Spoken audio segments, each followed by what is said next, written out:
pessoal, boa tarde. Sejam bem-vindos a mais um painel da Sexta Semana de Mercado Financeiro. Eu sou Luciana Freitas, sou presidente da Liga, e é com muito prazer que eu apresento a vocês o Alexandre Lovenkron, que é presidente do Banco Bocom BBM, e a Cecília Machado, que é economista-chefe do Bocom BBM. Hoje a gente vai ter um painel e vamos discutir um pouco sobre a ascensão da China na macroeconomia global. Bom, boa tarde. Bom, primeiro agradecer a Liga. É sempre bom voltar à PUC. Para quem não sabe, eu sou filho da PUC também. Eu passei longos anos, fiz minha graduação, o mestrado e o próprio doutorado aqui no departamento. Então, ao todo foram mais de 9 anos. Tem um tempo que eu saí, né? Eu entrei em 97 e saí daqui em 2005. Mas desde então, acho que a gente mantém sempre uma relação muito próxima com a PUC, de forma geral, e com o Departamento de Economia, que foi onde eu me formei em particular. Então, é sempre um prazer estar aqui. Eu sou professor também convidado do Departamento de Economia, então, enfim, sempre um prazer estar aqui. Depois a Cecília vai falar também, mas ela tem uma trajetória como economista que começou na FRJ, fez o mestrado aqui na PUC, e terminou o doutorado dela em Colômbia, e hoje ela é economista-chefe. Como é que a gente faz para passar os slides? Tem alguma... Depois está lá na tela e vai passar. Na tela? Tá, então a gente preparou uma apresentação aqui, a pedido da Liga, para falar um pouco de China, tá? Antes, bom, né, como vocês podem ver, a razão é óbvia, né? Hoje o nome do banco é Bocom BBM, Bank of Communications BBM. A origem do banco, acho que todos já devem ter ouvido falar. Nós somos o banco que não é um banco não público, né, mais antigo do Brasil, originário do Banco da Bahia, iniciou em 1858, teve uma longa trajetória, se tornou um banco de atacado, um banco de investimento de muito sucesso aqui no Brasil, né, formador de muitas pessoas,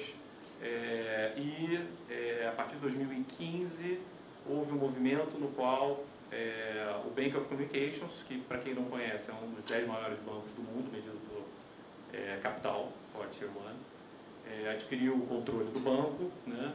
E desde então a gente iniciou uma nova fase de desenvolvimento, e é um projeto muito interessante, porque desde o início a conversa com os novos controladores é da gente manter o nosso DNA, o nosso conhecimento do mercado local, e alavancar o nosso crescimento com base tanto no suporte que a gente recebe, né, dos maiores bancos do mundo e da China, quanto também do relacionamento, que todos sabem também, tem crescido bastante. Então, vou falar rapidamente o que a gente faz hoje, e aí depois a gente fala um pouco sobre China, que de fato essa é uma das nossas vantagens competitivas no dia de hoje. Então, nós somos um banco de atacado, com foco em crédito, tá?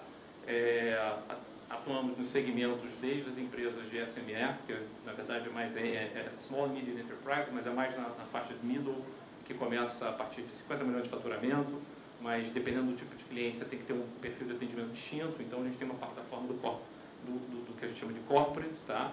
Que é o grosso das nossas operações, que são empresas entre 200 a 3 bilhões de faturamento, e ultra large corporate, que a gente consegue atender em função desse fundo diferenciado pelo suporte que a gente tem do Bocom. Nós somos um dos pouquíssimos bancos que são AAA no Brasil. Atendemos também instituições financeiras, justamente por essa razão, né? Isso possibilita que a quantidade de negócio que a gente faz cresça bastante. Daí a gente vem desenvolvendo desde então diferentes plataformas de negócio, entre elas Sales and Trading, que é basicamente a tesouraria tradicional, mas também com foco no atendimento a clientes, servindo através de operações estruturadas de derivativos, swaps, né, para que a gente, enfim, atenda as necessidades de hedge, fluxo de caixa, etc. Uma medida que você começa a fazer uma operação e crescente, custo competitivo, a gente teve o início também, algo que não tinha, uma área de mercado de capitais. Nossa área de mercado de capitais é focada em renda fixa, que é o foco principal do banco, né? Então hoje nós somos também um dos principais estruturadores e distribuidores de títulos de renda fixa do Brasil, principalmente debêntures, CRAs, CRIs, enfim, ativos desse tipo. Asset Management, tá? Recentemente, há 2 anos e meio atrás, para ser preciso, a gente remontou uma Asset Management dentro da estrutura do banco. A Asset tem um foco em ativos de crédito, que é o nosso diferencial, renda fixa. Tá? E, por fim, Wealth Management Services, basicamente uma plataforma para atender multifamily offices e indivíduos de alta renda com todas as suas necessidades de serviço. Tá? Isso que a gente faz. Apresentando rapidamente, né, como vocês podem ver, desde essa mudança, as taxas de crescimento têm sido extremamente robustas. Né? Hoje a gente é um banco com um total de 23 bilhões de ativos totais.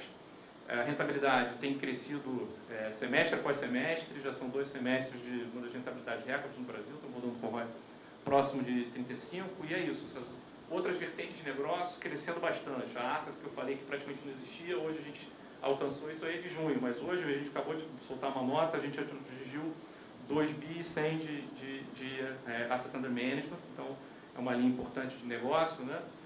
Desses ativos, o principal, como eu falei, é crédito, mais ou menos 15 bi, e aqui a nossa carteira isso fica off-balance, né? Isso não fica diretamente no balanço, mas quanto que é o notional que a gente tem de derivativos com os clientes. Tá? Mercado de capitais, quando a gente fala mercado de capitais, até o momento focado no mercado local, mas mais e mais a gente tem se aproximado do mercado de capitais da China, discutindo emissões para empresas brasileiras na China e vice-versa. Tá? Essa aqui é uma apresentação para quem, né? O que é um banco? Né? Diferente, vocês estão aqui por liga financeira, vocês vão estar pensando onde vocês vão começar a carreira. O que eu queria deixar a mensagem para vocês é o seguinte: num banco a função de produção é muito mais complexa. Você tem uma quantidade muito grande de campos de conhecimento necessário para você desempenhar a sua atividade. Você tem que estar atento a essa segregação desses campos de conhecimento, tá? E possibilitar, e a gente, enfim, faz isso dessa forma que eu acho que todos já fazem, né? Todo mundo, a gente fica muito grato que todo mundo faz propaganda da cultura BBM, porque né, acho que isso é o que a gente tem de diferencial na formação de pessoas e na forma de nossa ética de fazer negócio e permitir que as pessoas cresçam. Então, intermediação financeira é o básico que um banco faz, basicamente conectar investidores, né, a gente que tem excedente, com demandadores, né, de capital, né, que podem ser de todo tipo, né, pessoas físicas, empresas, etc. Obviamente que esse mecanismo, isso aqui, enfim, eu acho bem interessante, poderia gastar muito tempo, vou passar mais rápido, depois se quiser a gente gasta mais tempo. Mas poderia ser um processo de searching muito complexo, muito custoso, que demanda especialização. Para isso que existem as instituições financeiras, o sistema financeiro. O sistema financeiro ele é dividido entre o sistema bancário, que é altamente regulado, e o sistema do mercado de capitais, também conhecido como Shadow Banking System. Né?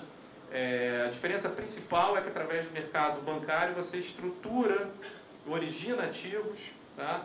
E principalmente tem uma facilidade, uma possibilidade de se alavancar, captar dinheiro, não só através de equity, mas também através de dívida em termos relativamente baratos, em função de todo esse cuidado que existe de risk management e da supervisão bancária. Tá?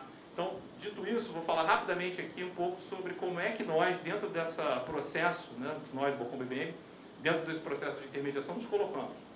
Como falei, o banco de atacado, desses 23 bi aqui, tá, vamos olhar, usos e fontes, né, de onde vem o dinheiro, para onde vai o dinheiro, essa é a intermediação. Praticamente 7,7 bi desses nossos 23, tá, vem de investidores locais, através das plataformas. Aliás, toda essa transformação tecnológica que a gente tem presenciado no mercado brasileiro, onde você tem players como Itaú, XP principalmente, CC, enfim, todos esses novos entrantes, eles têm que distribuir produtos de qualidade, acho que o investidor se beneficiou muito, e a gente utiliza ativamente essas plataformas, mesmo sem não ter atuar no varejo, a gente consegue distribuir produtos também no varejo, tá? Principalmente LCAs nossas, 7,7 bi daí, né? A gente também faz cash management de empresa, tem uma parte relevante do dinheiro que vem nisso. Nós não tomamos dinheiro com o governo, tá? Outros bancos muito pouco, e vem também um volume substancial de dinheiro fora do Brasil, né? Em particular da China, que é de onde vem o nosso controlador, mas outros bancos chineses também, 5,8 bi. Então é daí que vem o dinheiro, tá? Bom, fundos de investimento também compram, tá? Fundos de investimento investem nos ativos que nós temos, basicamente letras financeiras letras financeiras subordinadas, tá? O dinheiro vai para onde? Basicamente crédito corporativo, mas também operações relevantes com o governo. Aí sim, a gente carrega título público por N razões, seja ALM, seja por razões especulativas, tá? Isso dentro do Brasil e fora do Brasil. Então, depois a gente pode voltar aqui se vocês tiverem interesse, mas a grosso modo acho que isso situa um pouco, né, qual é o segmento que a gente está. Diferentes bancos, diferentes posicionamentos vão ter um perfil distinto aqui de onde vem o dinheiro. O varejo, obviamente, vai estar só pegando dinheiro daqui, muitas vezes, né, emprestando só dinheiro para a pessoa física, enfim, são posicionamentos estratégicos distintos que se poderiam ter, tá? Só para explicar um pouco. Isso tudo foi minha breve apresentação um pouco do banco, né? O que a gente faz, onde a gente está, como é que a gente chegou até aqui. Sei que o tempo é curto, né? E eu então vou entrar no tópico que foi a solicitação, né, da Liga, que é falar um pouco sobre a evolução da economia chinesa, que, como disse, de fato, para nós, sendo um banco cujo controle é chinês, com executivos brasileiros, isso dá uma perspectiva privilegiada, não só de entendimento, como também da oferta de produtos e serviços, né? Recentemente, por exemplo, nós nos tornamos a primeira instituição da América Latina a ser membro participante pleno da CIPS, que é o sistema interbancário de pagamentos chinês, o que já está possibilitando uma ampliação grande, né, dos negócios com empresas que exportam para a China, os chineses que investem no Brasil, enfim. Essa intermediação, que é um pouco da nossa missão, ela é facilitada, tá? Eu acho que a primeira coisa que a gente pensa de China, né, a China teve uma ascensão muito rápida, muito recente, né? Eu lembro, por exemplo, quando eu era jovem, adolescente, as pessoas pensavam na China, a imagem da China era de um país pobre que fazia produtos de baixa qualidade. Essa era a imagem, tá? Eu acho que a primeira coisa que eu gosto de mostrar quando a gente pensa em China é que você tem que pensar numa sociedade, tá, num país de uma cultura milenar. Certamente o país que tem uma cultura milenar mais contínua e mais longa e que ainda hoje é vista como uma sociedade monolítica. Tá? Então esse gráfico é interessante, tá? As medidas eu estou todo em PPP, porque quando você pega dados históricos, apesar de eu preferir sempre moedas comuns, dólar, por exemplo, mas a gente não tem acesso a dados muito antigos em moeda local, né? Porque qual é a taxa de câmbio, né, que você vai fazer entre esses diferentes países. Mas se a gente olhar, e o mais antigo que a gente chega em 1820, assim, a China era o maior país do mundo. Tá? Esse é o share da economia global desde 1820 até então. O que houve, né, de lá para cá? Basicamente, uma coisa que vocês bem sabem, que é, em primeiro lugar, a Revolução Industrial, tá? Que na China não foi adotada. A riqueza, a grande riqueza da China via por um mercado muito grande, né, unificado, comum, de linguagens e regras um país de mercadores, né, e de produtores rurais e artesãos, e todo mundo de olho nisso. Tá? Uma vez que você teve a Revolução Industrial, né, na China os imperadores tinham uma visão de que eles eram superiores, então não queriam adotar aquilo. Como resposta, a gente sabe, né, a Inglaterra veio, né, os patrícios ocidentais, e instauraram alguns mecanismos bélicos e mesmo a famosa Guerra do Ópio, que começou a desestruturar a economia chinesa, e desde então você teve esse grande downturn aqui, que foi uma decadência contínua da China, e não à toa, né, com essa decadência, com essa queda toda, o número de political turmoils, né, de revoluções políticas foi muito grande. Primeiro caiu o Império em 1912, né? Na sequência você ainda teve uma guerra civil, a República Chinesa não durou muito. A guerra civil era para saber se você seria um regime comunista, né? Na época, lembrando que isso era a época da Guerra Fria, ou continuaria com uma república capitalista, né? Era a Sun Yat-sen na época, né? Contra o Mao Zedong. No meio do caminho você teve ainda a Segunda Guerra Mundial, então quer dizer, foi um período que basicamente o país estava em convulsão interna, né? E se chega, né, nesse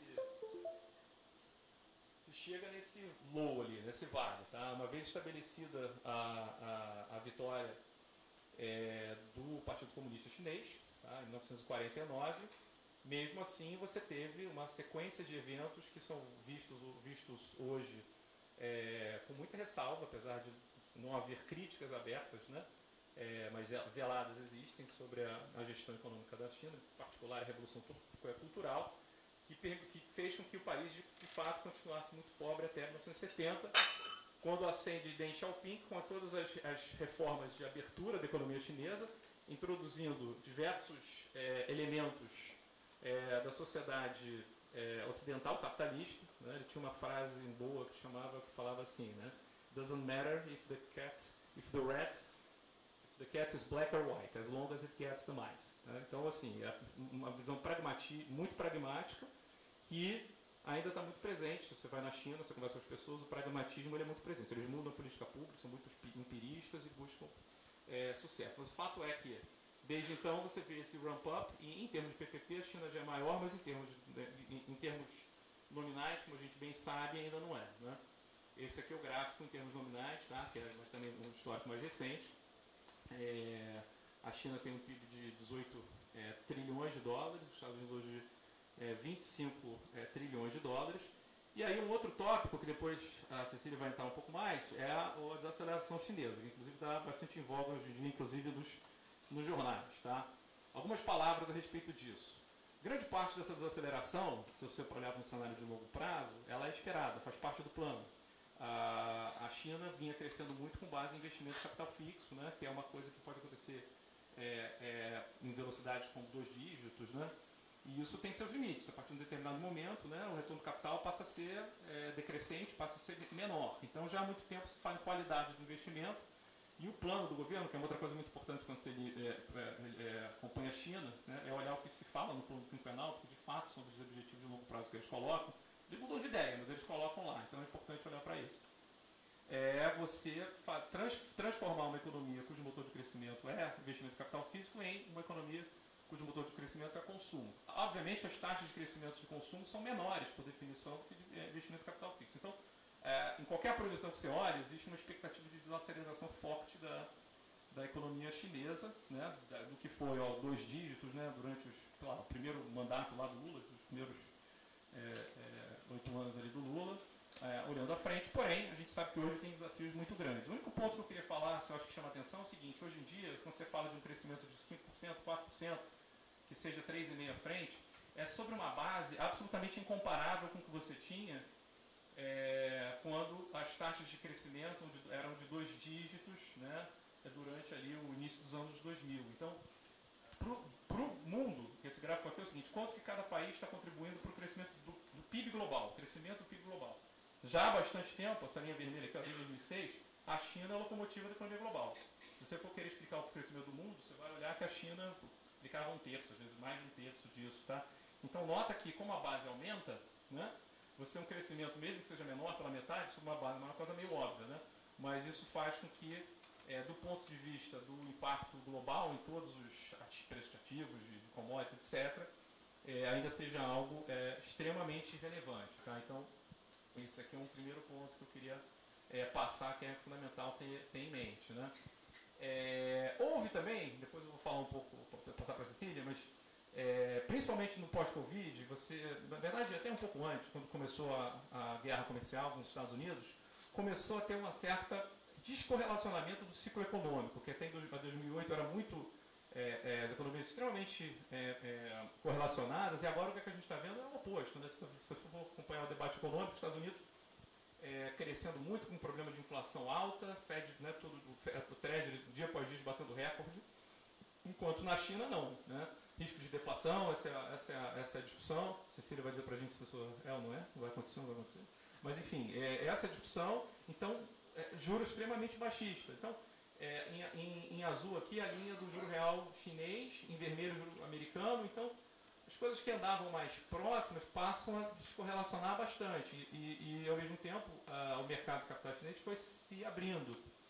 Do ponto de vista do investidor, isso significa uma fonte de diversificação importante. Tá? Enquanto você tem o PU das Treasuries caindo, né, hoje você tem o PU das China Government Bonds subindo, porque o juro está caindo. Então, são implicações muito importantes e a gente está falando de economias gigantes. Né?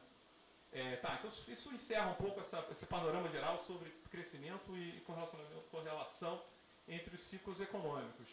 Eu trouxe aqui um gráfico falando sobre comércio, tá? Que eu acho que no comércio a coisa é ainda mais impressionante. Deixa eu ver se vai funcionar aqui o meu play. Mas esse aqui é um gráfico para que a gente, em azul você vai ver, são os países cujo principal parceiro comercial são os Estados Unidos. Tá? Em vermelho, escuro, são os países cujo principal parceiro comercial é a China. Né? E aí você tem o meio do caminho, onde não é o principal, mas é mais ou menor. Tá? Então, em 1980, essa era a fotografia que a gente tinha, tá? Do mundo. A gente não, enfim, cortina de ferro, né? Guerra Fria, você não tinha aqui esse mundo da Rússia e seus congêneres. Oi? Você acha aqui? Pronto. Aí isso foi acontecendo ao longo dos anos, vão passando. E essa fotografia que a gente tem, né, com relação às cores. Olha, isso já é de 96, ainda bem azulzinho. Mas é a partir de 2000, que é a entrada da China na OMC, é isso que a gente observa.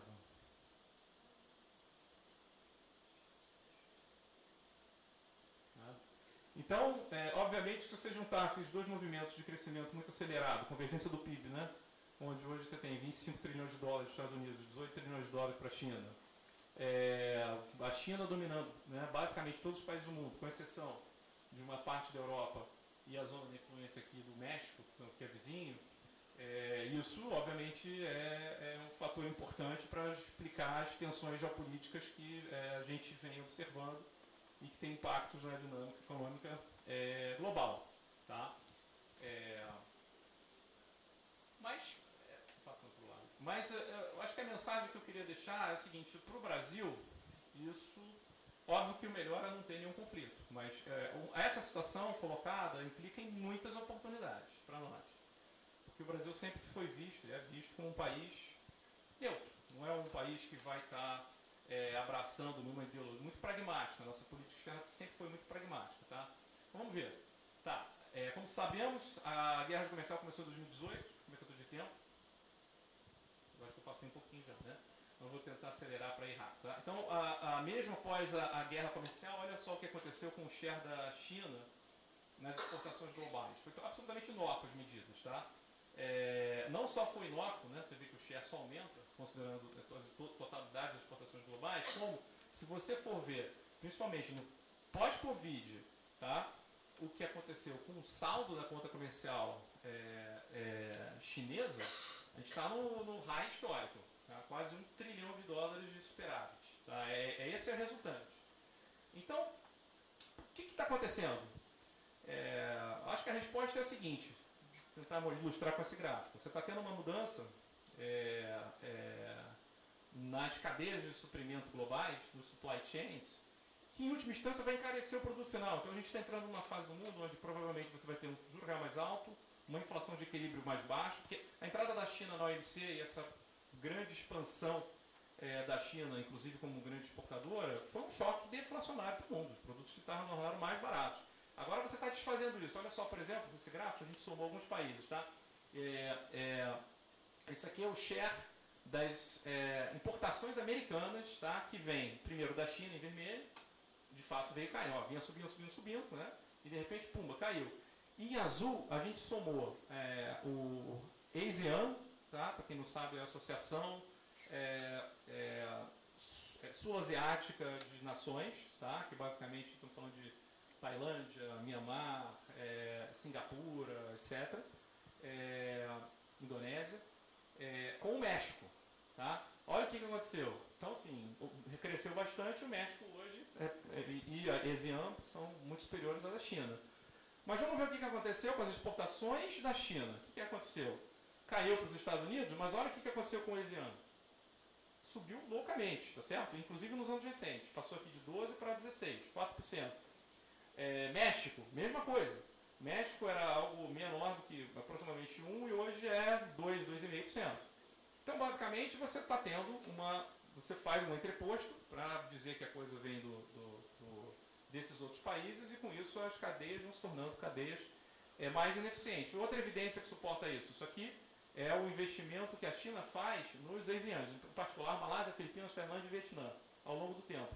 Olha, depois de 2020, o que aconteceu com os investimentos chineses nesses países. Então, isso tudo tem gerado um impacto global muito importante e que é importante a gente estar vendo. O Brasil pode se aproveitar disso, certamente se aproveita em parte, mas acho que a gente pode fazer muito melhor. Por exemplo, o México tem se aproveitado na parte, principalmente industrial, muito mais do que nós. Tá?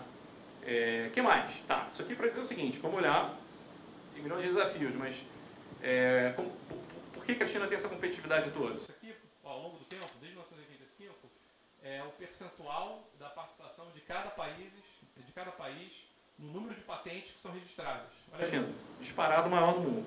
Essa medida é uma medida perfeita, a gente tem que fazer um disclaimer, porque existem patentes e patentes. Uns têm mais impacto, outros menos impacto. Mas, enfim, isso é um reflexo de uma política consciente de investimento em pesquisa muito forte. Né?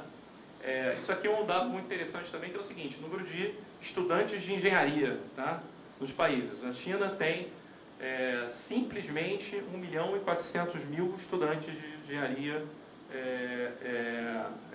hoje, disparado o país que tem mais. A gente botou aí os Estados Unidos, 697. Se eu colocasse a Índia, por exemplo, teria 300.000. Então, a preocupação com a qualificação de mão de obra, o investimento nisso é um número muito alto. Né? Enfim, e aí a gente vê, por exemplo, talvez o indicador mais impressionante é de exportação de carros. A China conscientemente decidiu não ficar entrando na corrida dos carros a combustão. Tá? Há muito tempo nós falamos, vamos pensar na próxima geração de carros, que são os carros elétricos. Não sei se vocês sabiam, mas hoje ela é o maior exportador de carro do mundo, passou Japão e Alemanha. Tá? 4,3 milhões de unidades exportadas, obviamente são carros elétricos, tá? Mais do que 4 milhões e 100 do Japão e 3 milhões e 100 da Alemanha. A Alemanha caindo bastante. Então, existe essa dinâmica, tá? Que é uma dinâmica bastante complexa, que tem a ver também com essa economia que tem essa escala enorme, que tem essa capacidade de planejamento, de investimento e, sem dúvida nenhuma, a capacidade de mobilização de recursos para essas finalidades, como, por exemplo, infraestrutura que nenhum outro país tem. Né?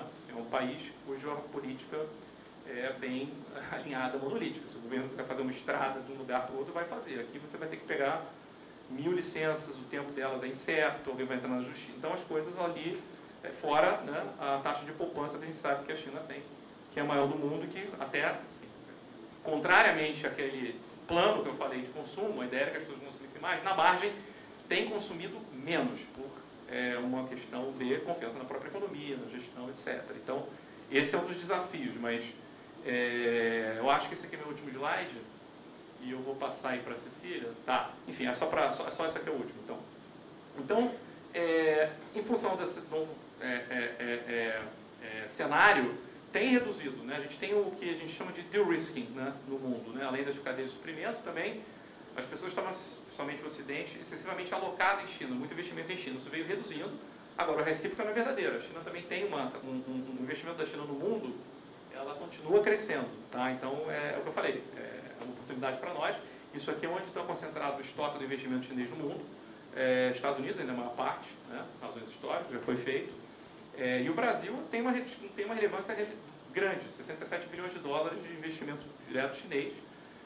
Mas, sem dúvida, eu acho que daqui para frente, né, há um ambiente ainda mais favorável para isso. Tá?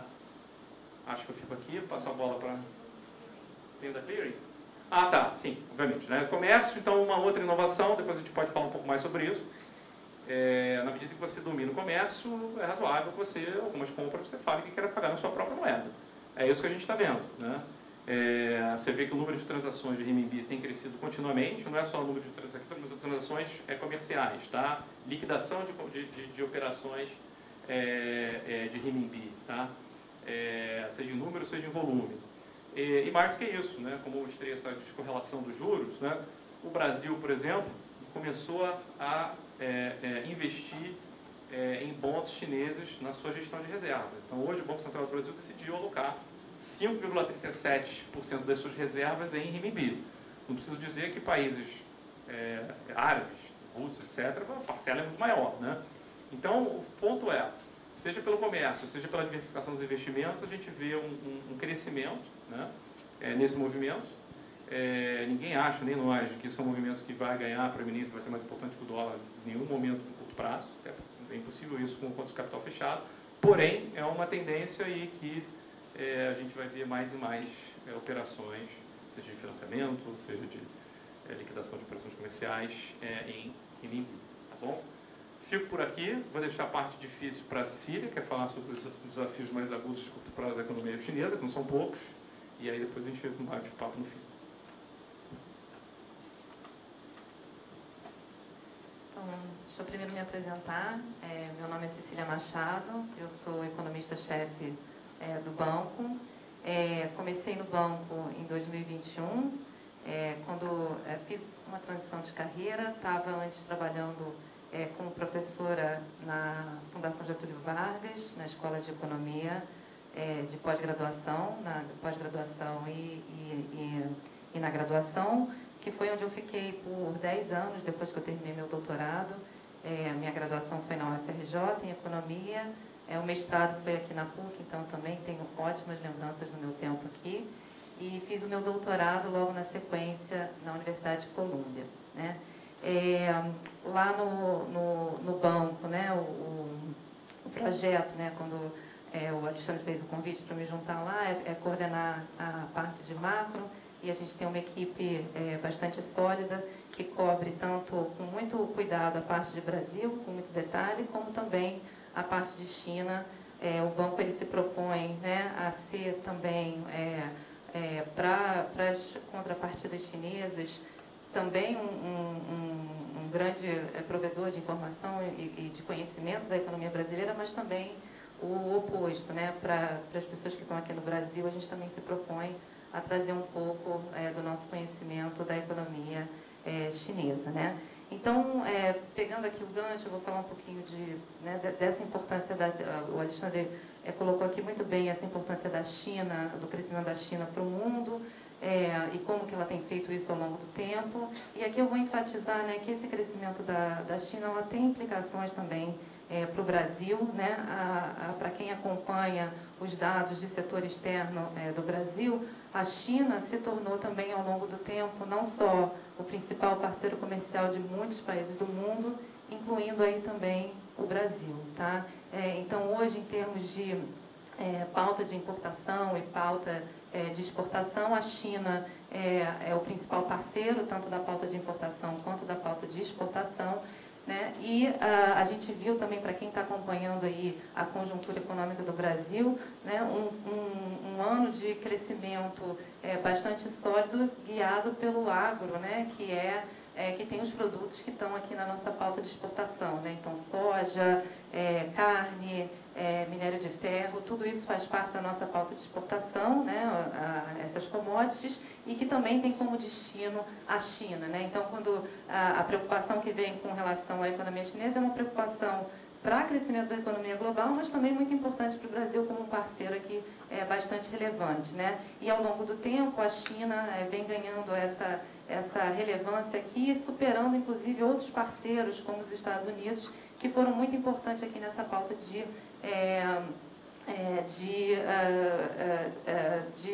exportação e importação para o Brasil, né? Então, ao longo do tempo, né, principalmente a partir do momento que a gente tem a abertura comercial da China, a China se torna o principal parceiro comercial do mundo, do Brasil também, né? Então, em termos de destino das nossas exportações, os Estados Unidos já foi por muito tempo o principal destino das nossas exportações, hoje em dia não é mais. A China é o principal destino das nossas exportações, e também aqui em termos de origem das nossas importações, a China aqui também é bastante relevante, tá? E aqui, então, pensando aqui um pouco mais nesses dados de conjuntura, né? Quando a China reabriu, né, acho que todos os economistas pensaram que o fenômeno que a gente veria na China seria muito semelhante ao que a gente viu nas outras economias, né? Então, todo mundo fechado por muito tempo, então, quando você tem uma reabertura, todo mundo sai das suas casas e consome bastante, você vai ver um boost, né, um estímulo muito grande da economia, um crescimento muito forte, né? E tinha uma expectativa que a China também pudesse ter um padrão semelhante, mas aí aqui a gente começa a entrar com esses pontos um pouco mais estruturais da economia chinesa, né? Então, a China também, durante a pandemia, em termos de estímulos, né, se comportou muito diferente dos outros países do mundo, né? enquanto vários países estavam fazendo estímulos fiscais, mandando cheque para a casa das pessoas, né, com programas de retenção de emprego, a China foi bastante contida nessas medidas e a economia conseguiu se adaptar de uma forma ainda bastante positiva, inclusive quando a gente vê a quantidade de produção que a China conseguiu fazer, ela continuou, a produção industrial, né, os bens que ela estava produzindo, continuou acontecendo durante a pandemia. Então, a China ela se reorganizou na pandemia de uma forma um pouco diferente, e quando a economia ela reabre de um ponto de partida que também é diferente das outras economias. Eu diria que principalmente essa questão das políticas fiscais e dos estímulos fiscais, a China parte desse ponto de reabertura bastante diferente das outras economias. Mas, enfim, a China reabriu e o que a gente está vendo agora, né, ainda alguns meses após a reabertura, a gente já vê, né, a normalização de vários indicadores, né, como mobilidade em termos de fluxo de carros, volume de carro, passageiros também no metrô, então isso tudo acima. Alguns outros, né, a gente ainda está vendo uma recuperação. Esse aqui eu acho bastante interessante, né, voos internacionais, a gente ainda está começando a ver, acho que tem toda também uma organização de volta dos voos e das rotas, mas a gente começa a ver aqui, né, que ainda também tem um espaço para essa reabertura da China ela acontecer nos próximos meses, né? Mas quando a gente olha para alguns indicadores de consumo, como por exemplo ida ao cinema, né, a quantidade de tickets de cinema, a gente ainda vê que a gente está abaixo desse nível pré-pandemia, né? Então, alguns indicadores de mobilidade se recuperaram, outros nem tanto, e tem uma explicação aqui, né, de organização de oferta e de voos, e o padrão de consumo, que fica bastante evidente aqui, que ainda não se recuperou, né? E a pergunta é por que, então, que a gente não tem essa recuperação de consumo como a gente esperaria, né? Acho que o primeiro ponto eu já antecipei aqui para vocês, né? O ponto de partida das famílias chinesas, né, nessa reabertura é diferente, né? Principalmente considerando as políticas fiscais que foram praticadas entre os países e a China de uma forma um pouco mais austera nas expansões, né, em recursos para as famílias.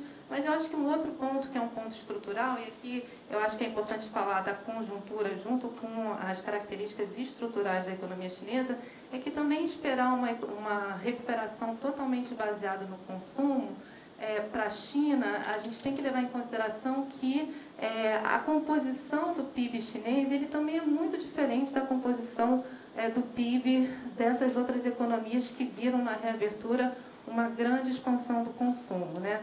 Então, parte desse crescimento que a gente viu nas últimas décadas da China foi um crescimento que foi muito baseado em formação de capital, como o Alexandre estava falando, né? E a parte de consumo que apesar de estar crescendo também, eu vou mostrar algumas taxas, né?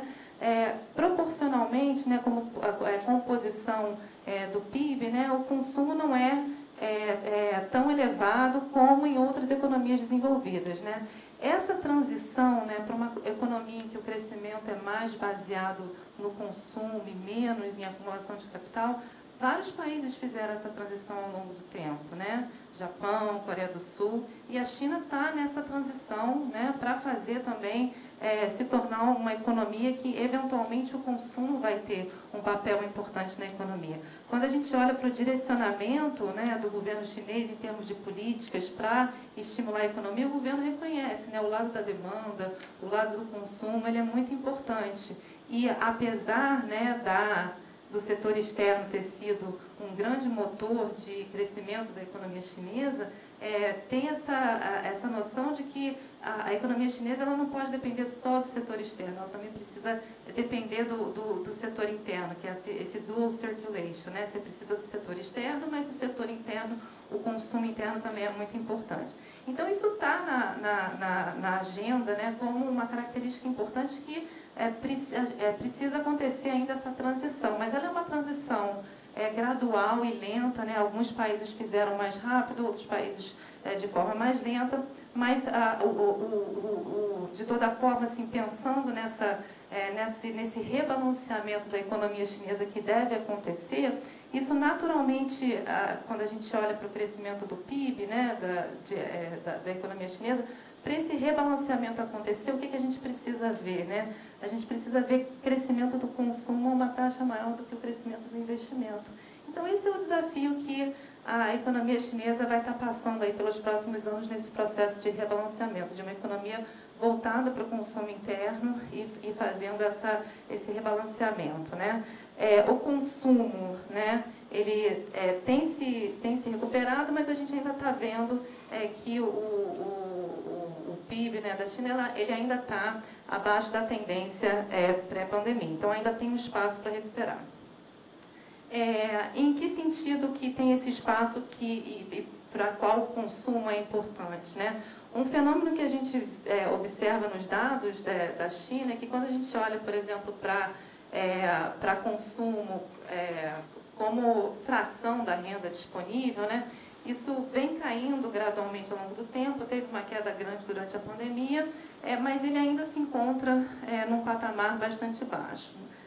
Então, tem aqui ainda um espaço, né, à medida que a economia reabre, um espaço aqui de crescimento que vai ter a ver com a confiança também do consumidor chinês nesse processo de reabertura e percebendo, né, que a gente está numa média de consumo que ainda está muito abaixo das médias que a gente viu de crescimento de consumo histórico, né? Então, existe um espaço para o consumo se recuperar, mas o consumo vai se recuperando partindo desse ponto em que tem um rebalanceamento também para ser feito, que é a economia chinesa, esse motor do crescimento da economia chinesa foi muito baseado aqui em investimento. Tá? Então, como estimula a economia? Acho que todos os economistas que acompanham a China, todo dia abrem o jornal e falam qual vai ser a próxima medida que o governo chinês vai fazer. Né? A gente está vendo várias medidas que estão sendo colocadas, como, por exemplo, na área monetária, redução de taxa de juros, a política fiscal, né? Aí aqui tem uma discussão bastante grande sobre o que o governo planeja fazer do ponto de vista fiscal, como, por exemplo, será que ele vai programa de transferência de renda, que parece bastante improvável, né? Isso também não foi feito durante a pandemia, mas é uma possível medida, né, de estímulo de consumo, medidas de crédito, principalmente relacionadas ao setor imobiliário, e especificamente aqui no setor imobiliário, muitos projetos, né, de casa que estão em andamento, que foram construídos, que precisam ser finalizados. Então, algumas condições aqui também relacionadas a afrouxamento das condições no setor de housing, né? O setor de housing na China, ele é um setor relativamente heterogêneo, né, no sentido de que as cidades do Tier 1, que são as cidades maiores, né, e o Tier 3, que são as cidades menores, eles veem efeitos diferenciados, né, nesse ciclo da variação de preços. Então, as cidades do Tier 1, em geral, elas ainda estão melhores em termos de performance aqui nas diversas métricas. Aqui, uma delas é venda de casas.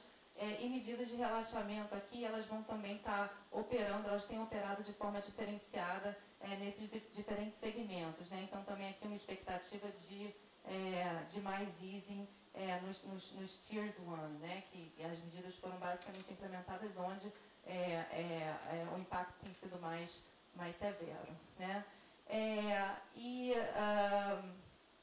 Tem muitas medidas que estão na mesa, lembrando aqui, né, que quando a gente, acompanhando a história da China, né, o que a gente vê é que o governo chinês ele tem um poder de mobilização muito grande, né? Então, em termos de investimento, o setor de housing ficou aqui no foco por muito tempo, e mesmo aqui no setor de housing, dado toda a política que já foi implementada, ainda tem várias outras medidas que podem ser implementadas. É difícil a gente pensar num modelo de crescimento chinês que vai envolver uma medida de estímulo que é completamente diferente do que estava sendo feito antes, né? Existe bastante continuidade nessas políticas, e aqui um direcionamento que a gente tem visto de mais medidas relacionadas aqui ao setor de housing. Obviamente, eventualmente, consumo também está entrando aí na pauta de importância das ações do governo chinês também, tá?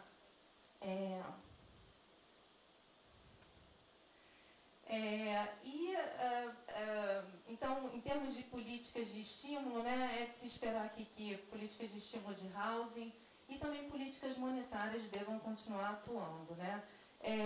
Uma questão importante quando a gente olha na China, e acho que a China, como o Alexandre falou, ele está descolado do ciclo dos outros países, né? Enquanto os Estados Unidos está com uma política monetária restritivo e talvez ainda tenha espaço para ficar um pouquinho mais restritivo. A China, ao contrário, durante a reabertura, foi uma reabertura, né, que não está contando com essa escalada inflacionária.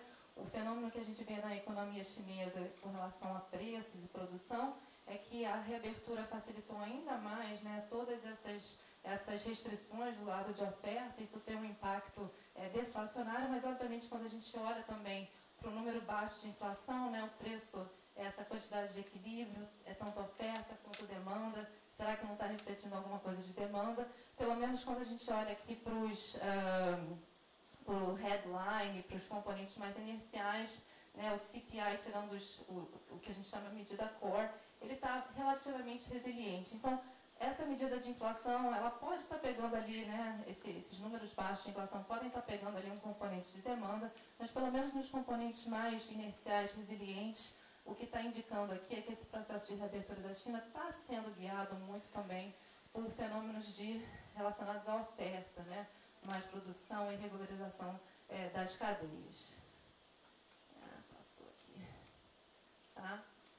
Isso abre uma outra frente para a política de estímulo, né? Então, políticas de estímulo monetário, a gente está vendo repetidas vezes, né, a cada mês, né, as taxas de referência da economia, que são do controle do Banco Central Chinês, sendo abaixadas, e obviamente as outras taxas, né, que estão relacionadas a essas taxas de referência que o Banco Central determina, também caindo, né?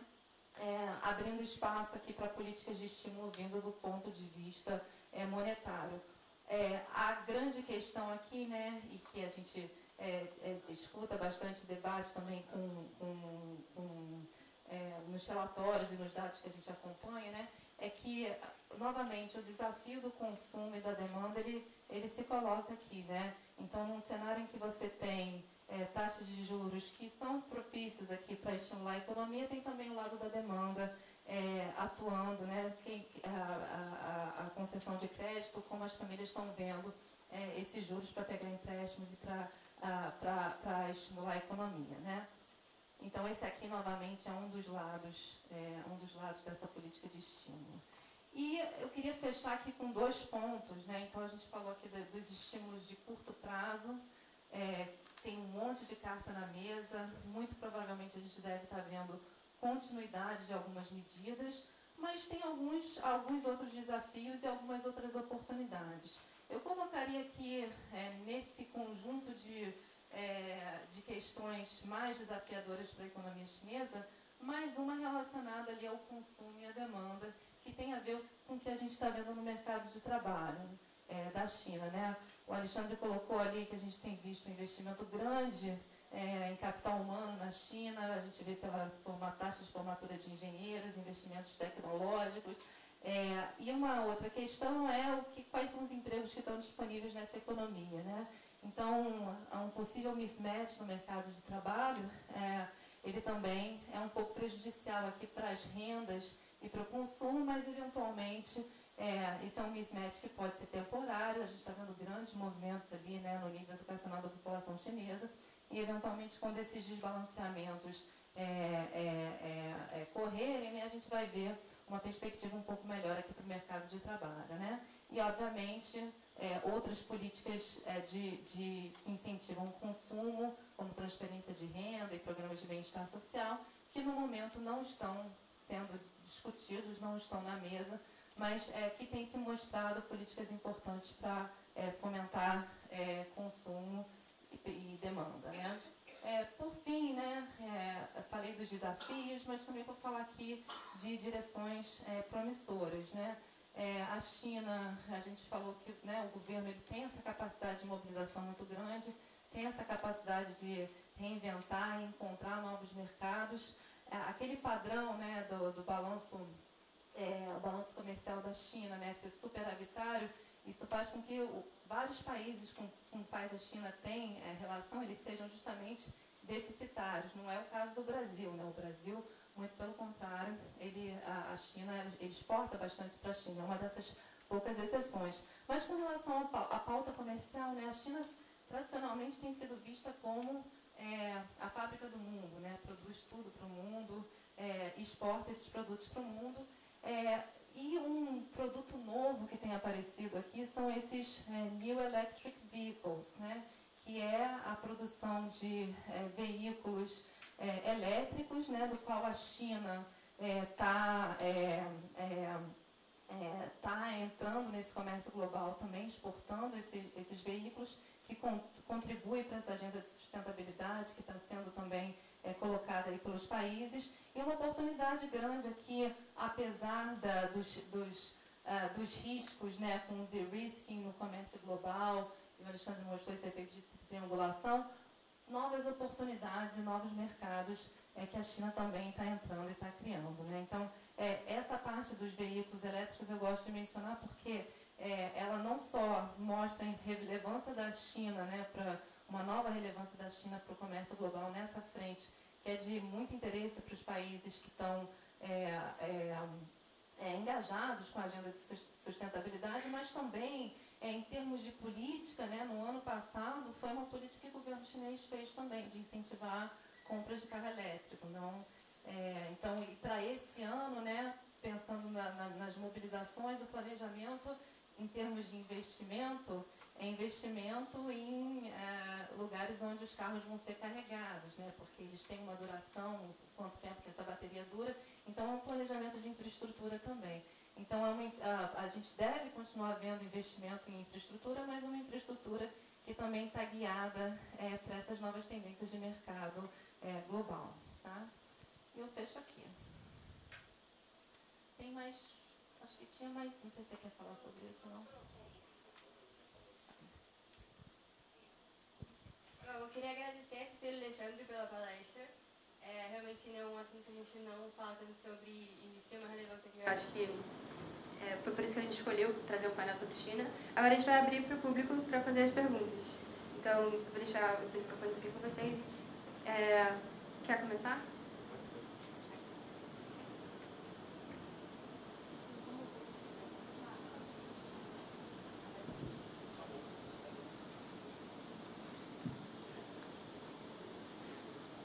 Quem quer começar? Primeiro, agradecer vocês aí pela apresentação, Alexandre e Cecília. Eu queria tocar num ponto que você falou, Cecília, que é sobre o setor imobiliário e também pensando na credibilidade de mercado que a China hoje enfrenta, né? Junto com essa política de zero Covid e a desaceleração da produção, muitas empresas sofreram no mercado de housing, tem o caso da Evergrande também, né, que acabou quebrando em 2021, e tiveram diversos boicotes, né, da população, diversos proprietários, e a gente está inserido numa indústria que representa praticamente 20% do PIB, né, que é o setor imobiliário. E eu queria saber de vocês, assim, como é que o investidor, olhando para a China, enxerga um mercado cujo 20% da produção está praticamente estagnado, enfim, tem diversos apoios do governo que acabam não tirando o setor de housing desse, não diria buraco, mas enfim, dessa inerente crise, e de que forma isso afeta como o mundo olha para a China hoje em dia como uma opção de investimento e de credibilidade. Tá, então, só voltando, você falou daquele ponto da Evergrande, eu acho que é importante a gente entender o que aconteceu na Evergrande e o que está acontecendo agora, né? E mapear isso em termos do que o governo pensa sobre o setor de housing, como isso tem mudado ou se mudou muito ao longo do tempo, né?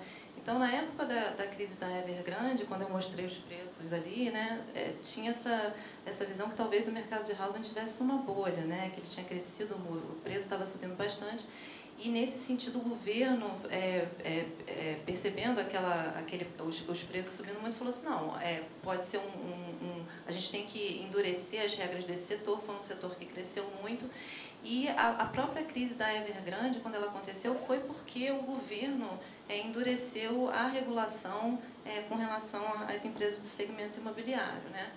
Agora, né, se a gente pegar o que foi escrito, né, no July Politburo Meeting, uma coisa que chamou bastante atenção é que essa frase que o governo chinês costuma dizer, housing is for living, not for speculation, que foi justamente o que foi usado, né, na época da Evergrande, né? Então, housing is for living, a gente não quer uma bolha. Ela saiu dessa comunicação do July Politburo. Então, isso foi visto como uma indicação de que o setor de housing ele foi muito importante para o crescimento da economia chinesa, talvez continue sendo muito importante. Na China, as coisas são bastante graduais, as mudanças de política, elas são mudanças de políticas que são, de certa forma, suaves, né, ao longo do tempo, nenhum cavalo de pau, de repente, né, de guinada de política, e que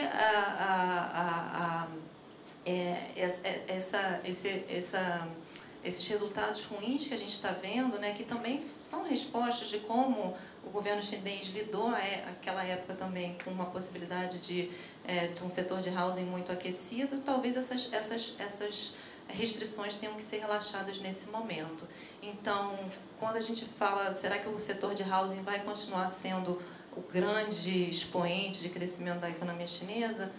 Por algum tempo, sim, talvez, né? Enquanto a economia está fazendo essa transição para ser uma economia mais baseada em consumo, mas não vai ser uma mudança tão radical. Então, a gente deve ficar vendo esses altos e baixos, esse ajuste fino, justamente como você colocou. O setor de housing ele é importante, ele não vai deixar de ser importante da noite para o dia, mas ele vai continuar sendo importante nos próximos dias, né?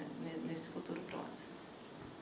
Se eu puder complementar, como o Cília disse, há um diagnóstico de que existe um setor que teve overinvestment e que é excessivamente alavancado. Então, a política da China é digerir isso ao longo do tempo. Nisso, eles são muito bons.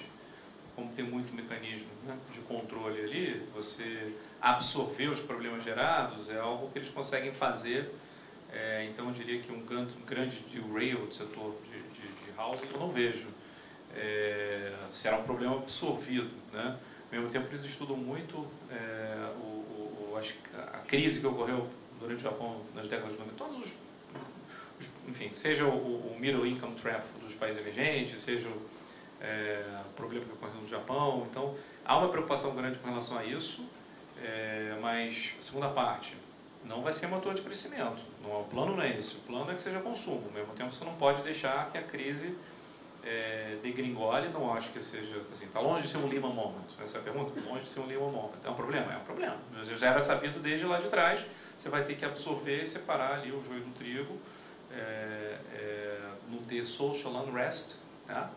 As pessoas têm que receber suas casas. Acho que isso vai ser uma atenção contínua.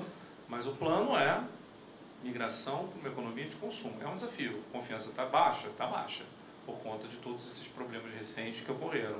Investimento está baixo? Está baixo. A gente está vivendo num mundo de risking. Então, não acho que...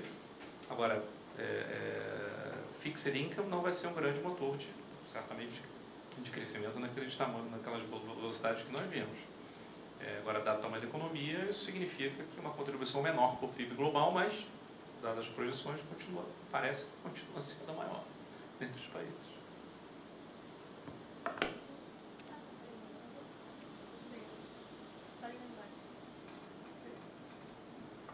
Eu queria perguntar quais são as suas opiniões sobre a crescente dívida chinesa. Então, se isso é preocupante. Sem dúvida, eles olham bastante para isso. Acho que é uma variável que todos os países olham. Tem um slide sobre isso, eu não sei se a gente passou aqui. A gente tirou? Ah, tá. Eu tinha um slide, mas eu tenho ele pronto, eu posso falar os números, tá?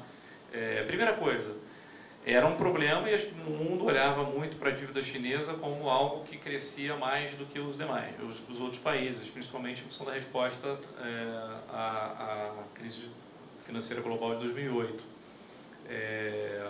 Não por outra razão, quando você vê a crise do Covid, né, a resposta que os outros países tiveram foi muito mais expansionista do que a China teve.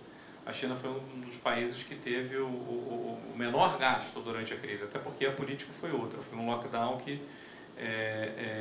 no qual o número total de pessoas, né, que foi contaminada, morreu, etc., foi menor do que os outros países, né?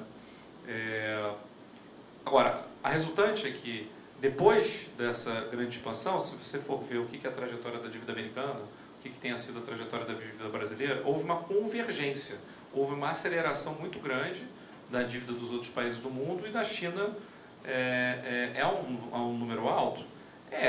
Mas se você comparar, vou te falar os números aqui, com outros países asiáticos, é um número aceitável. Tá? Então, os números são os seguintes. Tá?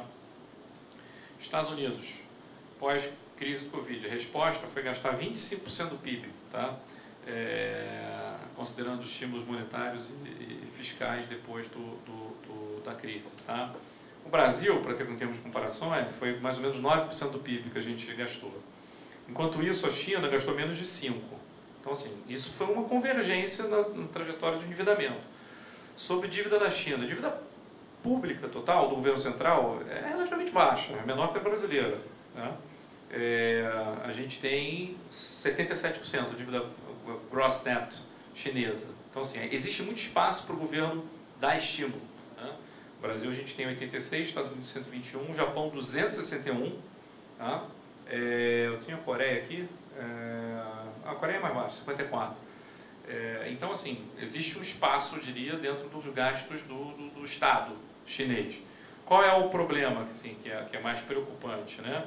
São os gastos, a alavancagem do setor privado, né? O setor não governo central. Né? Mas, mesmo assim, em linha com outros países. A gente tem 177%, a dívida total você tem que somar as duas. Mas a alavancagem chinesa é 177% do PIB, o Japão é 194%, então e com trajetória decrescente. Se eu pudesse mostrar o gráfico aqui, eu já poderia mostrar que já foi maior do que isso. Tá? Estados Unidos é 216%. Então, assim, te respondendo, não acho que seja um problema de forma agregada, né? Até porque países asiáticos, né? Coreia do Sul também nesse mesmo nível, 172, são países que poupam muito mais, então tem a capacidade de ter uma dívida mais alta. Eu acho que o problema é concentrado nesses setores onde teve overinvestment, como por exemplo o setor de housing, mas é um diagnóstico claro de que isso é uma questão que tem que ser digerida, né? Certamente você não vai ter um crescimento de alavancagem nesse setor. Você vai absorver o problema aos poucos, sem uma grande... Quer dizer, a tentativa, né? O plano é que você dê pequenos estímulos justamente para que evite que você entre numa espiral incontrolável, como, por exemplo, teve em 2008. Isso eu acho que ninguém está apostando. Agora, é um desafio o crescimento. O motor do crescimento não virá de lá. Vai ter que vir de outras fontes. Será mais baixo mesmo.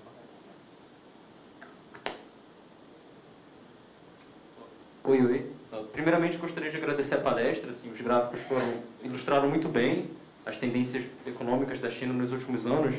E a minha pergunta tange tanto o tema da demografia quanto da produtividade chinesa.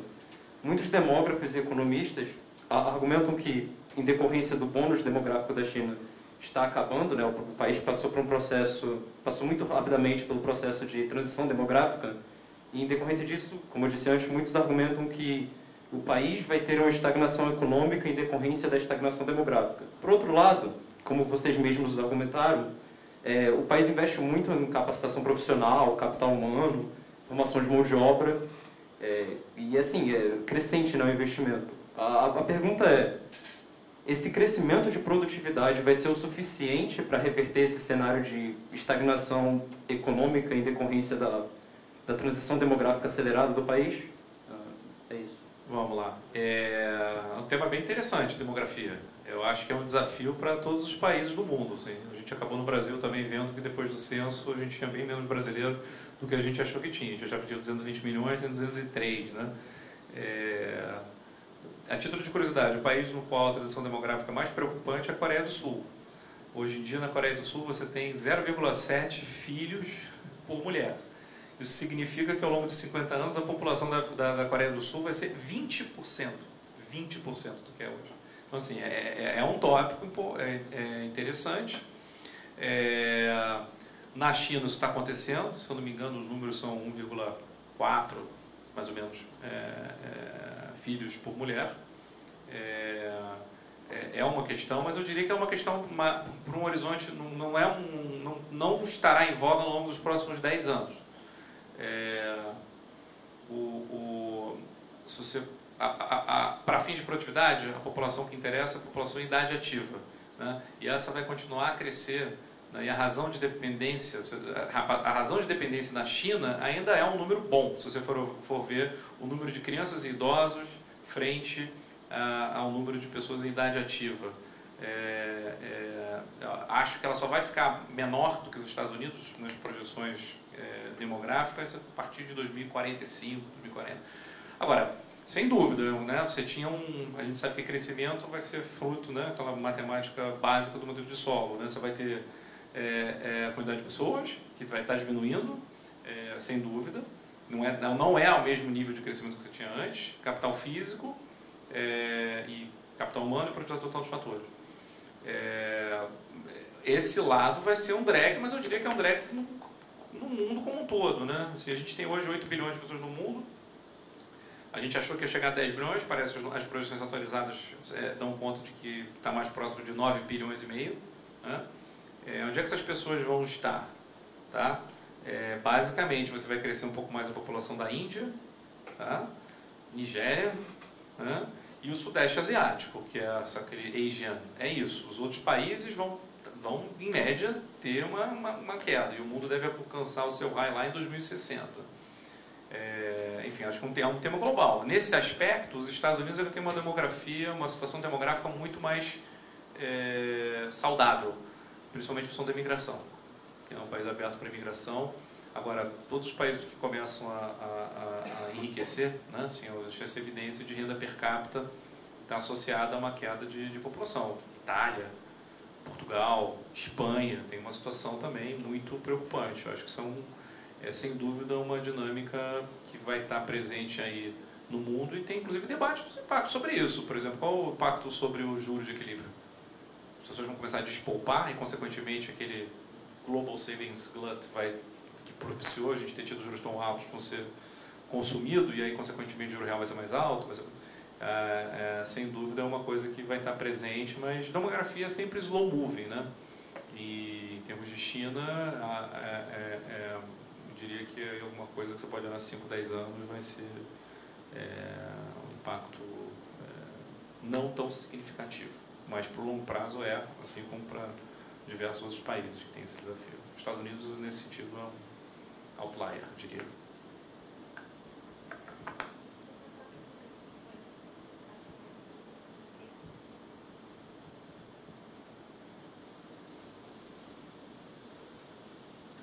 Bom, em primeiro lugar, obrigada pela palestra, Cecília e Alexandre. Eu queria fazer uma pergunta voltada um pouco mais para a questão do varejo. A gente vê cada vez mais a inserção das empresas chinesas no varejo brasileiro e, ao mesmo tempo, existe uma discussão relacionada à taxação desses produtos, que gera uma certa preocupação por parte dos consumidores. E aí eu queria ouvir um pouco de vocês em relação à perspectiva tanto da inserção e da penetração das empresas chinesas no varejo brasileiro, quanto desse movimento contrário de taxação e preocupação. Posso falar um pouquinho? Eu estava justamente vendo esse ponto bastante interessante e está muito em discussão aqui no Brasil, como o Alexandre falou aí, nesse contexto da reforma tributária, né?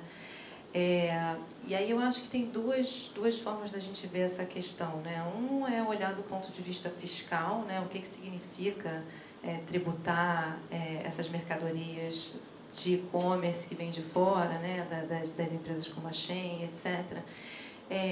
E acho que, pelo menos em termos do ponto de vista tributário, né? O que a gente está discutindo agora, a gente tem visto um movimento um movimento relativamente pequeno, né, dessas pequenas transações que são registradas pelo Banco Central, que tem crescido ao longo do tempo, mas em termos de impacto de arrecadação, né, se de fato todas essas pequenas mercadorias fossem cobradas impostos, que na ordem de 60%, o impacto fiscal não é tão grande, daria um retorno, algo em torno de arrecadação em torno de 8 bilhões.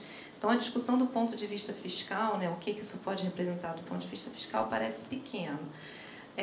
Obviamente, acho que hoje não se discute, o que eu tenho acompanhado da discussão no Congresso, o governo fez esse programa remessa com zero de tributo, né, justamente para tentar entender qual vai ser a base de arrecadação. A gente vê uma coisa ali no Banco Central, mas a gente não sabe o potencial da base de arrecadação, e o potencial de base de arrecadação a depender da alíquota que vai ser cobrado, né?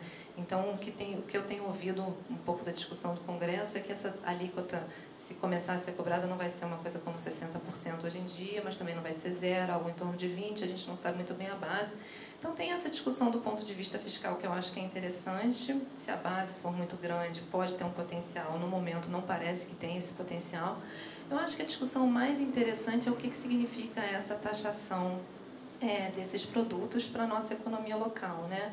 Acho que tem um argumento que é interessante, né, de taxação de importação, do que isso representa em termos de proteção do mercado local, em termos de bem-estar do consumidor, né, que vão estar comprando um produto que poderia ser mais barato, que vai ser mais caro por causa do imposto. Então, acho que tem essa discussão do bem-estar do consumidor. E no caso do e-commerce é uma discussão mais profunda, dado que ele é tão grande, né, e que a gente também durante a pandemia mudou os nossos padrões de consumo, a gente consome muito mais online do que consome nas lojas físicas, pode ter uma implicação grande para a economia, né, em termos de organização enfim, de organização das empresas, da lucratividade delas, do mercado de trabalho também, se a gente vai ter uma perda muito grande quando essas empresas entrarem numa parte tão importante, que tem se tornado tão importante no mercado. Então, acho que no final das contas vai ter uma ponderação aí. Eu acho que essa, no final das contas, vai ser a discussão mais importante, né? Quanto que a gente quer, do ponto de vista fiscal, deve ter um impacto, mas do ponto de vista de eficiência econômica, né? Qual é o trade-off que a gente vai balancear? Será que essa é uma coisa que vai realmente revolucionar a nossa economia, o mercado de trabalho, com impactos muito drásticos, ou vai ter um impacto muito maior dessas taxações no bem-estar do consumidor? E acho que o governo mesmo também está vendo, né? Qual vai ser essa alíquota ótima sobre esses produtos? Ninguém sabe. Não deve ser 0, não deve ser 60%.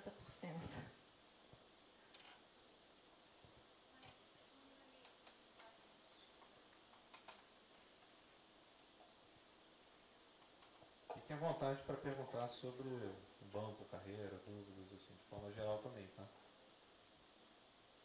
Qualquer coisa.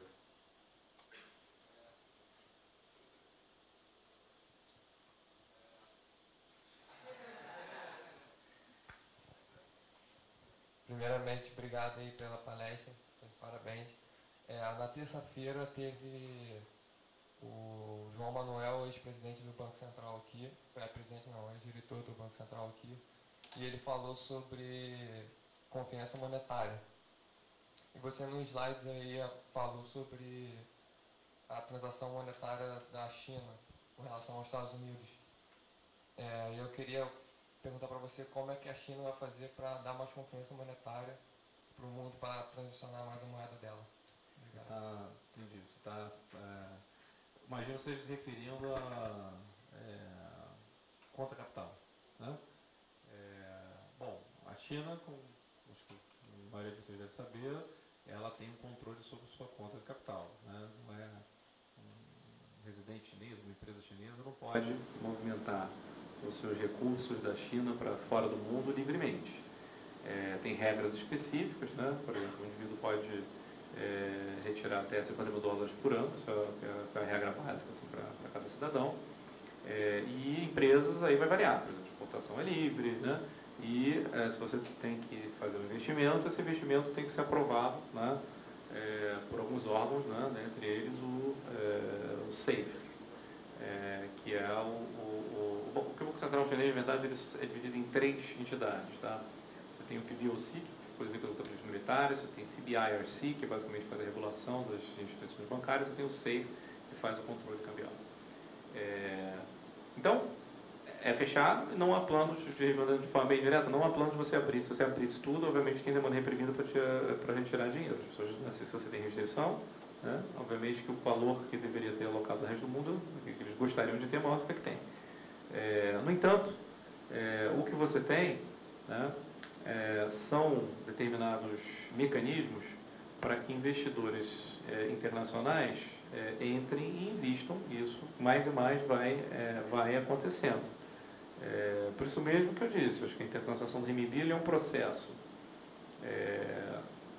inexorável, dado o tamanho da economia, principalmente a importância dela no comércio internacional, mas que é paulatino, porque vai depender, entre outras coisas, desse tipo de liberações, em que situações que você pode fazer isso, né? Por exemplo, nós podemos entrar e sair, investir lá como a gente quiser. E não só a gente pode, como a gente tem um mecanismo que chama-se Bond Connect, do qual nós somos parte, que outros investidores que queiram fazer isso é um produto que a gente oferece. A questão é o willingness to do so, né? Então, as pessoas têm que querer fazer. Então, eu acho que mais e mais, por exemplo, hedge funds olham para o portfólio de bonds chineses como uma alternativa. Você pode querer apostar lá, né? Mas é um mercado que está em desenvolvimento. Acho que, com relação a isso, uma vez que você, nesses mecanismos, uma vez que você entrou, eles não vão fechar a porta. Se fizerem isso, você não terá mais. Então, é um processo.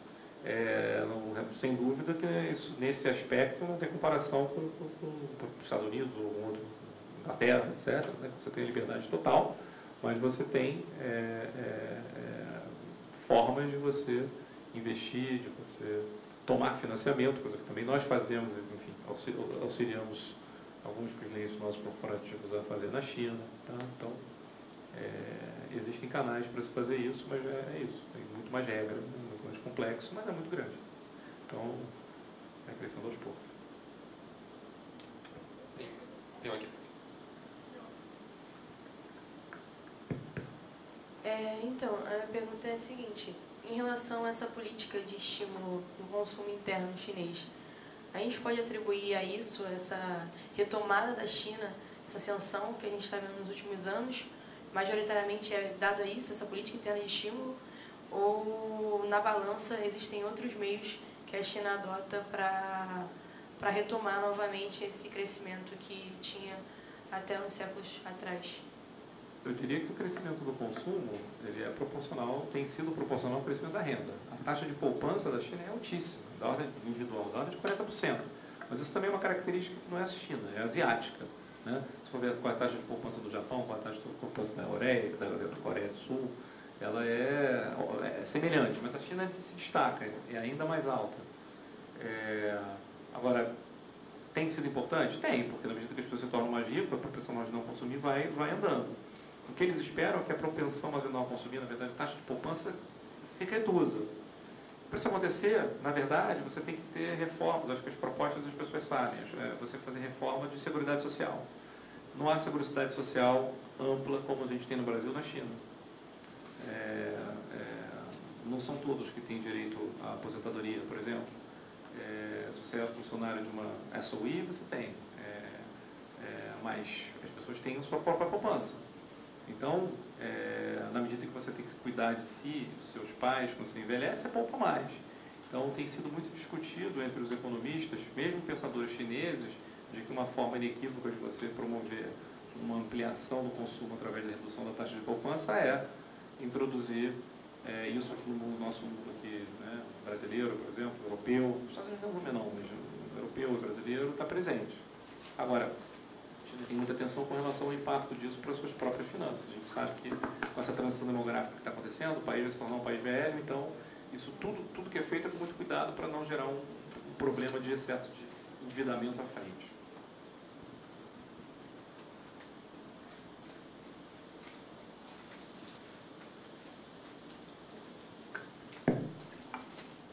Primeiramente, muito obrigado, Alexandre e Cecília, pela palestra.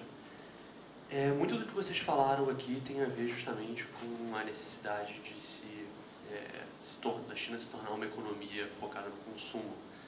Mas agora, vocês mesmos disseram que o mundo no geral, principalmente o mundo ocidental e investidores ao redor do mundo, tem uma visão um pouco cética em relação a isso, em relação à capacidade de se fazer essa transição. Inclusive, alguns palestrantes que vieram aqui nos últimos dias indicaram que compartilham dessa visão, principalmente por conta, enfim, da redução do crescimento, do alto nível, como vocês mesmos citaram, de desemprego entre jovens, e muitos deles citam também um envolvimento, uma intromissão muito grande político-partidária dentro de empresas, o que causa um pouco de desconfiança. Eu queria saber, em primeiro lugar, se vocês acham que, apesar dessas dúvidas, essa transição é capaz de ser feita. feita. A gente sabe que o governo chinês é um governo que tem uma capacidade de mover montanhas, assim. E além disso, se vocês acham que feita essa transição, o Brasil tem capacidade de se tornar competitivo como uma outra opção, uma nova possibilidade. O Brasil tem capacidade de se tornar uma opção atrativa para um novo mercado produtivo. Você tem capacidade de se tornar competitivo, de atrair investimento, ainda mais tendo em vista as novas tendências de nearshoring. Bom, acho que a capacidade do Brasil independe do que tiver acontecendo com a China, né? Acho que a gente tem que fazer o nosso dever de casa, né? De reformas para atrair esse tipo de investimento. Com relação ao impacto dessas mudanças todas no Brasil, acho que a primeira coisa, né? A gente olhou ali a pauta de exportação Brasil-China, muito concentrada. A gente está falando basicamente de soja e minério de ferro, né? Minério de ferro, acho que é para ficar pessimista, né? Dado que a gente não espera que o motor do crescimento seja a construção civil, então será menos do que era. No aspecto da soja, não, estamos falando de alimentação, até porque também não é só a alimentação da China, é a alimentação do mundo, né? Então, por mais que tenha essa questão demográfica, ainda tem mais 1,5 bilhão de pessoas, como eu falei, para nascer. E as projeções também da ONU, da FAO, é que na classe média tende a dobrar, então você tem 3 bilhões de pessoas da classe média, chegaria a 6 bilhões. E classe média consome proteína. Então, assim, o Brasil, acho que nesse ambiente, mal ou bem, está bem. Você perguntou sobre alguma questão específica da China, do incentivo da confiança? Qual era desculpa? A transição. Pois é. Então, acho que a transição tem muitos mecanismos, como você mesmo falou. O próprio juro ainda está relativamente alto frente ao que poderia estar, né? Sobre essa questão confiança das pessoas. Acho que esse é o problema. Tem muito pouco tempo que abriu, né? As pessoas acabaram de viver o que foi esse lockdown muito duro, e isso tem, enfim, está presente na memória de todos. A propensão marginal a consumir é mais baixa, porque você não sabe o que vai vir amanhã. É alguma coisa que tem que ser tratada, né, de forma séria ao longo do tempo. O governo tem feito muitos acenos, de fato, aos empresários, né, ao setor privado. As pessoas até agora não teve muito sucesso. Acho que a gente tem que esperar para ver, mas são muitos mecanismos, como a gente falou. Um deles, inequívoco, é esse, né, que já tem muita gente falando. Assim, montam uma seguridade social que faça com que as pessoas poupem menos. Então, vamos ver. Chama a atenção que há uma preocupação na China, um diagnóstico da causa dos fracassos, dos problemas dos outros países que passaram por situações parecidas, como por exemplo o Japão, né? No final dos anos 80 e dos anos 90 teve uma grande recessão, você teve zumbi compras, então excesso de estímulo é uma coisa que eles têm receio, justamente porque sabe que o ponto de partida da alavancagem tem espaço, mas já é alto, então é tudo feito com certa cautela. A ver como vai ser. Eu acho que essa é a pergunta dos bilhões de dólares. Né? Mas certamente é o que vai estar impactando aí a dinâmica do mercado, do mundo, do crescimento ao longo dos próximos anos. Né? Temos que acompanhar todos de perto aí. Agora, para o Brasil, acho que de uma forma ou de outra a gente tem oportunidades, podem ser maiores ou menores. Né? Como investidor, por exemplo, a China continuará sendo uma potência, com essa taxa de poupança, com esse nível de PIB. Ninguém está falando que a China não vai crescer mais, está falando que ela vai crescer a taxa de 4, 5, você vai crescer a taxa de 3. A China crescendo 3, 2, dado o tamanho do PIB, ainda causa um impacto muito grande. Muito diferente do que era, sei lá, quando crescia 10, mas é um impacto grande no mundo. Né? Então, acho que essa é a discussão que eu acho que está tendo.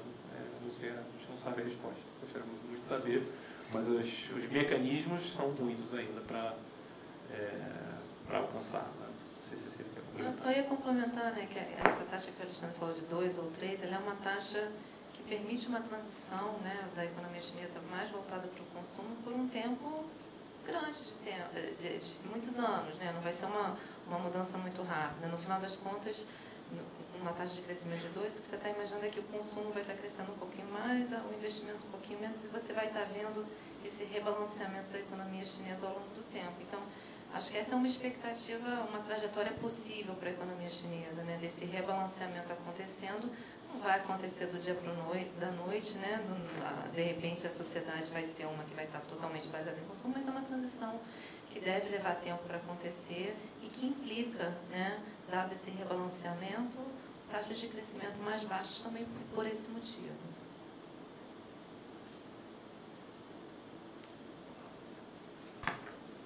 Bom, pessoal, agora a gente vai se encaminhando para o final da palestra, infelizmente. Queria agradecer muito a Alexandre e Cecília por terem cedido um pouco do tempo de vocês para compartilhar um pouco da trajetória e conhecimento. E queria só dar uma lembrancinha para vocês e pedir um favor. A gente agora, no final de cada palestra, tem feito um sorteio com um livro relacionado ao mercado financeiro, então eu queria que vocês escolhessem um número. Quantos inscritos a gente teve, pessoal? 129. Então, o número de 1 é 129. O número de 1 é 129 para a gente sortear alguém. Pode escolher. A 10 do Gabigol, né?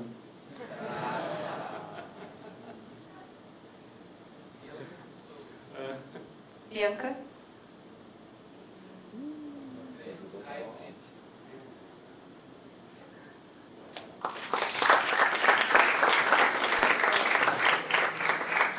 O último aviso que eu queria dar para o pessoal que veio assistir é que o processo seletivo da Liga está aberto. Vocês sabem que esse evento foi organizado por nós, então eu queria pedir para vocês darem uma olhada no site, se inscreverem e não deixem essa oportunidade de passar. O nosso QR Code está ali na porta, então é isso. E mais uma vez, obrigada, Cecília e Alexandre. Obrigado, gente. Só lembrando que no nosso site também, inscrições para estágio estão abertas, a gente valoriza muito e para nós é fundamental continuar contando com pessoas de alto talento. O ambiente é muito aberto, a gente teve pouco tempo para falar sobre o banco, só na parte inicial, mas para a formação de pessoas e de conhecimento de mercado, acho que é um belo track record aí, a gente espera poder contar com vocês. Tá? Obrigado. Pessoal, a gente vai ter uma outra palestra agora, às 6h30, sobre Prior Equity com a Mubadala e com a Crescera. Então vai ser bem legal. Se vocês já estão por aqui, então acho que vale a pena assistir. Mas é isso. Obrigada.